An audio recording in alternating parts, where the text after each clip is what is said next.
Click. Ah, I can't keep using my daughter as an excuse to stay out of the dating pool, but finding a partner as a single mom is hard. Yo, what kind of book is this? Wait a minute. There's no privacy among dragons. Hey, wait a minute. Hold on. I don't want to seem ungrateful. I love my family, but the black card dragons can be a bit much. Hey, wait a minute. This is a book about fucking dragons. We'll get back to that later. But no, at this point in time, there should definitely be a Destiny Media brand, especially since you're partnered with Sony. There should be a Destiny Media brand. We should already be hearing about a Destiny show that is in creation. That shit, it can follow Shin Malphur, and the Golden Gun, and Palamon, and all that other type of stuff that happens in that town. Or you can even create a Destiny short series which deals with the Vault of Glass. That can be an anime form, or some type of animation form that people would really enjoy essentially watching. Battle of the Six Fronts, another thing that could be an animation form or actually a mini series. The Books of Sorrow, dealing with the fall of the Hive and them going from the Krill into the Hive gods that we essentially see. There are so many ways that you can expand upon that media that you chose not to pursue in any way, shape, or form. Instead of pursuing any of those, you just crammed more shit in the Eververse and asked people for more money, which is what kind of led to the pushback for Lightfall, because Lightfall was a subpar campaign and the microtransactions was out the ass and people were sick and tired of it across the board 100%. So it's like you failed on the gameplay front, then you failed on the cosmetic push front, and both of these shitty situations just coalesced into a fucking orb that crushed any will and drive for people to currently play the game. The Final Shape was a fantastic book end to the story of Destiny from Destiny 1 all the way up until now. And it's going to be seen whether or not the acts, both Act 1, Act 2, and Act 3, are going to be good in any way, shape, or form that's going to push people to continue playing the game. I'm telling you right now, I don't give a shit about Act 1.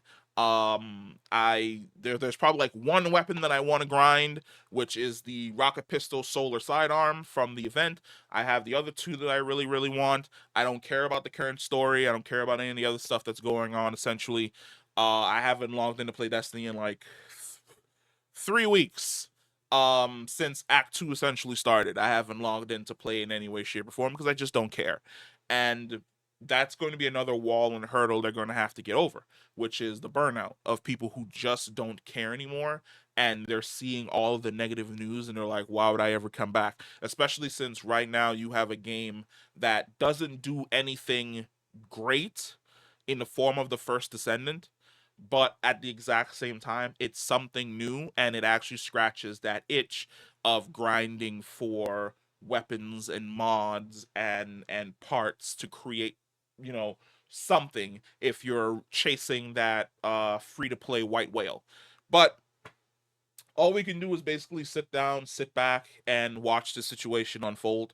It's like I said before, a long time ago, which is I kind of feel as though there was a level of goodwill that was lost at the end of Destiny 1, where we had gotten a fantastic expansion, a fantastic bookend expansion in the form of Rise of Iron, and then we had the Age of Triumph or Year of Triumph.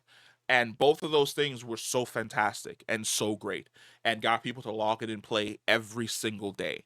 And the goodwill was lost when Destiny 2 came out. Destiny 2 was the first dagger that really did some substantial harm to the brand. And down the line, Curse of Osiris. I know a lot of people didn't like Curse of Osiris. I didn't, in all honesty, mind it. I grinded it for what I had to grind it for, and then I essentially just left. But Curse of Osiris was the second dagger that led to a lot of people leaving. By the time they kind of brought things back with Forsaken, a lot of the core audience had already moved on, or they were just the ones that basically come back for the major expansions. They weren't the ones that stuck around and played through all of the side DLCs.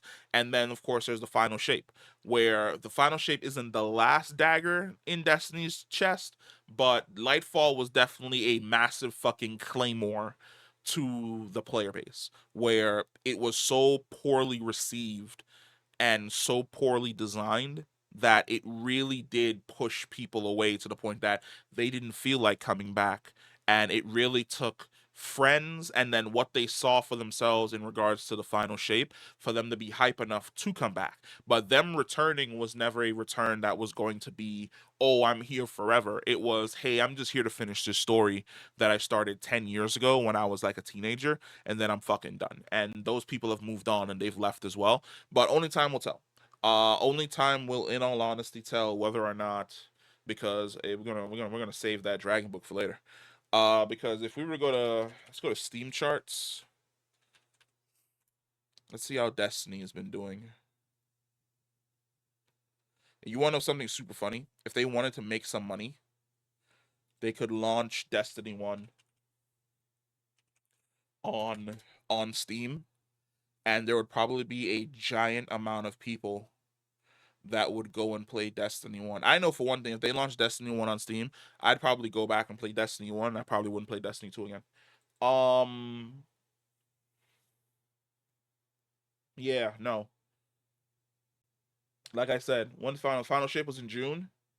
We got a big boost, and then those people left, and it went right back down. It is currently less. July had less people playing it than May, and May was before the final shape. Final shape, we went up to 123,000 people daily, with a peak of 314,000. July had less people than May and April.